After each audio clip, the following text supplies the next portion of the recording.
प्रधानमंत्री नरेंद्र मोदी ने हिमाचल प्रदेश के चंबा में 2 पनबिजली परियोजनाओं की आधारशिला रखी। कई विकास परियोजनाओं का किया उद्घाटन।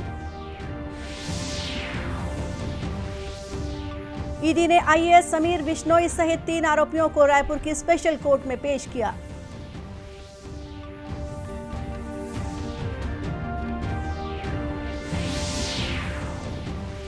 मुख्यमंत्री ने पिहरेद हाई स्कूल का नामकरण शहीद सब इंस्पेक्टर दीपक भारद्वाज के नाम पर करने की घोषणा की।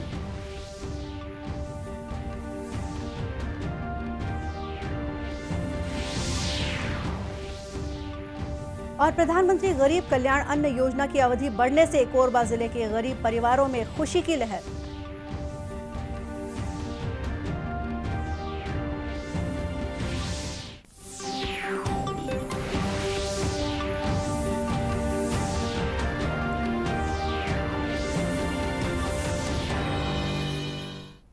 नमस्कार, आप देख रहे हैं दूरदर्शन समाचार। मैं हूं गोपा सान्याल और अब समाचार विस्तार से। प्रधानमंत्री नरेंद्र मोदी ने हिमाचल प्रदेश के चंबा में 2 पनबिजली परियोजनाओं की आधारशिला रखी। इन परियोजनाओं से प्रतिवर्ष 27 करोड़ यूनिट से अधिक बिजली का उत्पादन होगा और इससे हिमाचल प्रदेश को लगभग 110 करोड़ रुपए राजस्व प्राप्त होने की संभावना है। इस मौके पर प्रधानमंत्री ने कहा कि पहले की सरकारें सुविधाएं वहां देती थी जहां मेहनत कम लगती थी और राजनीतिक लाभ ज्यादा मिल जाता था, इसलिए दुर्गम क्षेत्रों में सुविधाएं सबसे अंत में पहुंचती थी। हमारी डबल इंजन सरकार लोगों के जीवन को आसान बना रही है। आज यहां से चंबा सहित हिमाचल प्रदेश के दुर्गम गांवों के लिए सड़कों और रोजगार देने वाले बिजली प्रोजेक्ट का उपहार देने का मेरे लिए अत्यंत खुशी का अवसर है।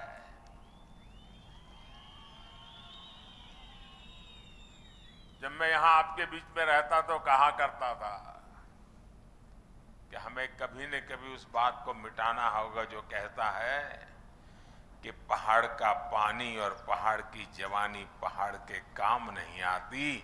आज हमने उस बात को बदल दिया है।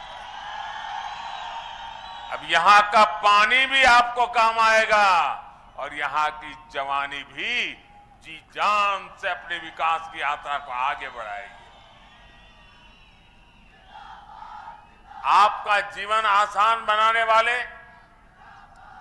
इन सारे प्रोजेक्ट्स के लिए आपको बहुत बहुत बधाई। इससे पहले आज सुबह प्रधानमंत्री ने ऊना में कई विकास परियोजनाओं का उद्घाटन किया। उन्होंने वंदे भारत एक्सप्रेस को ऊना से दिल्ली के लिए रवाना किया। देश में शुरू होने वाली यह 4थी वंदे भारत रेलगाड़ी है। इसके शुरू होने से देश में पर्यटन को बढ़ावा मिलेगा और लोगों को आरामदायक और तीव्र गति की यात्रा सुविधा मिलेगी।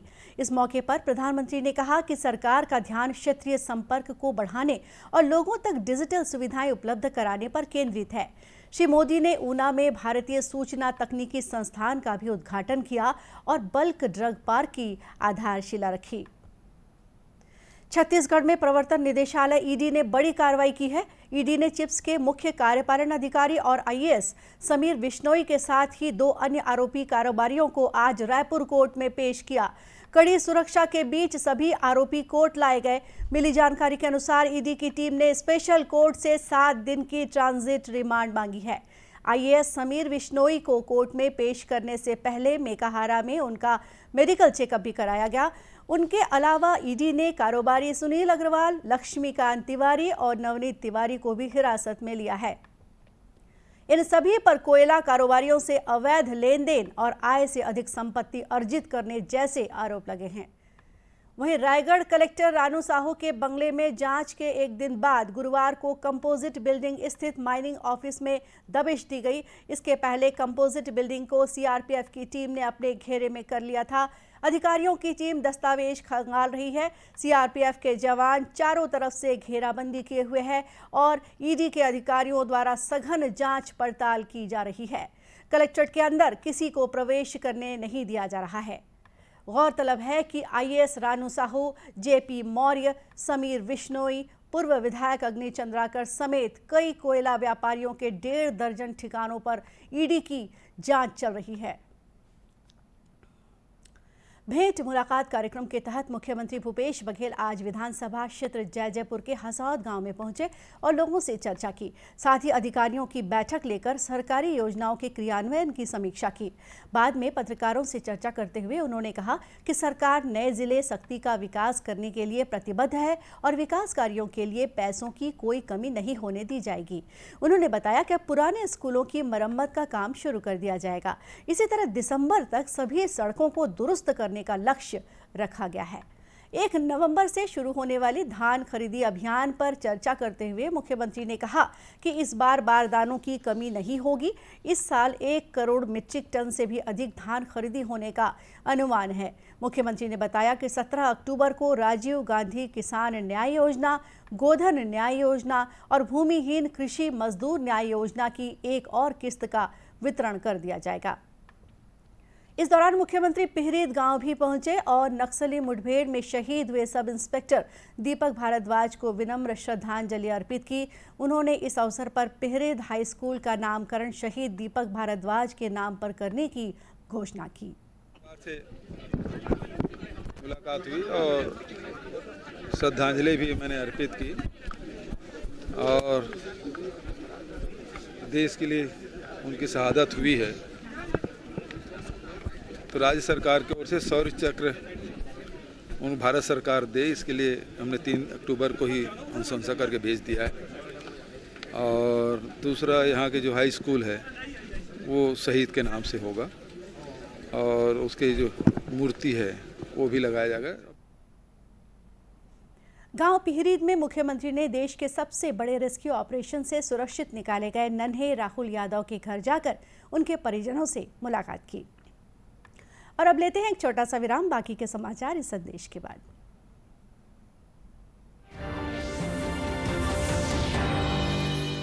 Come on boys, let's go practice. अरे रुक यार, मेरे बैंक अकाउंट में गलत एंट्री का प्रॉब्लम हो गया है। अरे तो बैंक को कंप्लेन करना। बैंक को लिखे 1 महीना हो गया है, बट वो गूगली पे गूगली डाले जा रहे हैं। तो आरबीआई के लोकपाल को इन्फॉर्म करो। रुक, मैं समझाता हूँ। जैसे क्रिकेट में 3rd अंपायर, वैसे ही आरबीआई का ओम्बुड्समैन। आरबीआई कहता है अगर बैंक आपकी कंप्लेंट को 1 महीने में नहीं सुलझाता तो आप आरबीआई के कंप्लेंट मैनेजमेंट सिस्टम पर ऑनलाइन कंप्लेंट कर सकते हैं। ये आरबीआई का आसान तरीका है आपकी कंप्लेंट सुलझाने का, और वो भी फ्री। आरबीआई कहता है जानकार बनिए, सतर्क रहिए। डिजिटल बैंकिंग का है जमाना, टाइम है बचाना। डिजिटल बैंकिंग है आसान, करो चाहे कोई भुगतान, एनी टाइम एनीवेयर, सेफ है, फास्ट है, हर पेमेंट उंगलियों पे सेट है। लेन देन के हैं ऑप्शंस कई, IMPS, NEFT, UPI भी। 24 घंटे करते ये काम, पेमेंट आसान और रहे आराम। आरबीआई कहता है जानकार बनिए, सतर्क रहिए।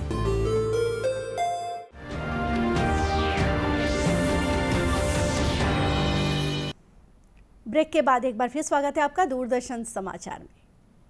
राष्ट्रीय डाक सप्ताह के तहत आज सिविक सेंटर भिलाई स्थित प्रवर अधीक्षक डाकघर दुर्ग संभाग कार्यालय में सम्मान समारोह और साइबर क्राइम तथा अवेयरनेस प्रोग्राम का आयोजन किया गया। इस कार्यक्रम के मुख्य अतिथि डाकघर रायपुर मंडल के महानिदेशक दिनेश कुमार मिस्त्री थे। कार्यक्रम की अध्यक्षता पुलिस अधीक्षक डॉक्टर अभिषेक पल्लव ने की। दिनेश मिस्त्री ने बताया कि छत्तीसगढ़ के सभी डाक कार्यालयों में राष्ट्रीय डाक सप्ताह के दौरान विभिन्न मेलों, सेमिनार और शिविरों का आयोजन किया गया। इसके माध्यम से डाक सेवाओं, योजनाओं और सुविधाओं की जानकारी लोगों को दी गई।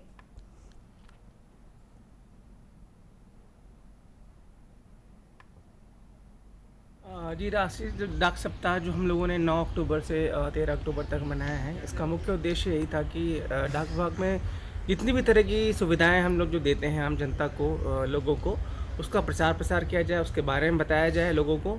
नई जो तकनीक आ रही है डाक विभाग में, जो नई सर्विसेज जुड़ रही है हमारे साथ, तो उसका अधिक से अधिक प्रचार हम लोगों ने डाक सप्ताह मना करके हम लोगों ने ये किया। कार्यक्रम में पुलिस अधीक्षक डॉक्टर अभिषेक पल्लव ने जागरूकता अभियान के तहत पोस्टल डिवीजन ऑफिस के अधिकारियों और कर्मचारियों को साइबर क्राइम से बचने के लिए महत्वपूर्ण जानकारी दी। उन्होंने कहा कि दुर्ग पुलिस लोगों को साइबर ठगी से बचाने के लिए साइबर संगी अभियान चला रही है। लोगों की जागरूकता से ही साइबर ठगों को मात दी जा सकती है। राष्ट्रीय खाद्यान्न सुरक्षा अधिनियम के तहत प्रधानमंत्री गरीब कल्याण अन्न योजना गरीब परिवारों के लिए वरदान साबित हो रही है। इस योजना की अवधि 3 महीने तक बढ़ाए जाने से अब दिसंबर महीने तक गरीबों को मुफ्त अनाज मिलेगा।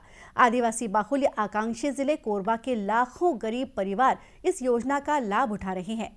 कोरबा कलेक्टर संजीव झा ने बताया कि योजना के तहत हर महीने राशन कार्ड के जरिए प्रति व्यक्ति 5 किलो मुफ्त अनाज ले रहे हैं। प्रधानमंत्री गरीब कल्याण योजना के अंतर्गत अभी अक्टूबर, नवंबर, दिसंबर 3 महीने के लिए अतिरिक्त आवंटन जारी हुआ है और ये योजना अगले 3 महीने के लिए जारी रहेगी। इसमें चूंकि अपना कोरबा प्रीडोमिनेंटली ट्रैवल एरिया है और आकांक्षी जिला भी है, तो यहाँ पर वनाच्छादित क्षेत्रों में जो हमारे आदिवासी जनजाति के लोग रहते हैं और ज़्यादातर लोग बीपीएल परिवार से हैं, तो उन लोगों के लिए बहुत आवश्यक होता है कि उनको अतिरिक्त उनको सप्लीमेंट दिया जाए और जो उनको पहले से जो कोटा मिलते आ रहा है उसको सप्लीमेंट्री कोटा मिलने से उनको। त्योहारी सीजन में केंद्र सरकार के इस फैसले से गरीब परिवार काफी खुश हैं। शासकीय उचित मूल्य की दुकान पर राशन लेने पहुंचे हितग्राहियों ने इस फैसले के लिए प्रधानमंत्री नरेंद्र मोदी को धन्यवाद दिया। मिली है कि पुराने जो गरीब जन कल्याण अन्न योजना जो चल रही थी लॉकडाउन के समय से, उसको हमारे प्रधानमंत्री जी ने 3 महीने के लिए और बढ़ा दिया है। तो उसमें पूरे गरीबों को और ज़्यादा से ज़्यादा राहत मिलेगी, क्योंकि अभी त्यौहार का सीज़न आ रहा है, उसमें भी सबको आसान हो जाएगा। दिसंबर तक 2022 दिसंबर तक प्रधानमंत्री गरीब कल्याण योजना अन्न योजना के तहत यशस्वी प्रधानमंत्री द्वारा 5-5 किलो चावल का वितरण बढ़ा दिया गया प्रति व्यक्ति, जिसका लाभ गरीब तबके के परिवार बीपीएल कार्ड धारकों को बहुत अच्छे रूप में मिल रहा है।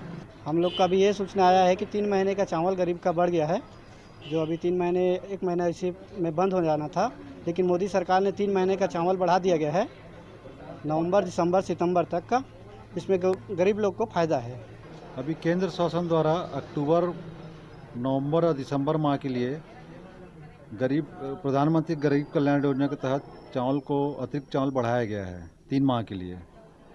अक्टूबर माह का जो चावल है नवंबर माह में दिया जाएगा फ्री में।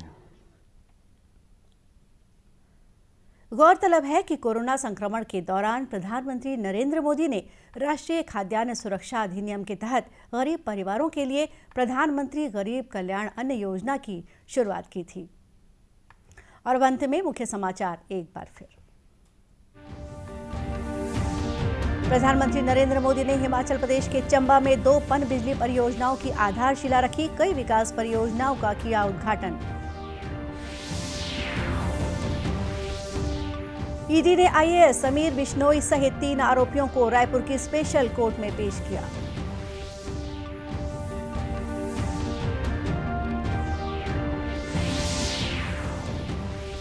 मुख्यमंत्री ने पिहरीद हाई स्कूल का नामकरण शहीद सब इंस्पेक्टर दीपक भारद्वाज के नाम पर करने की घोषणा की।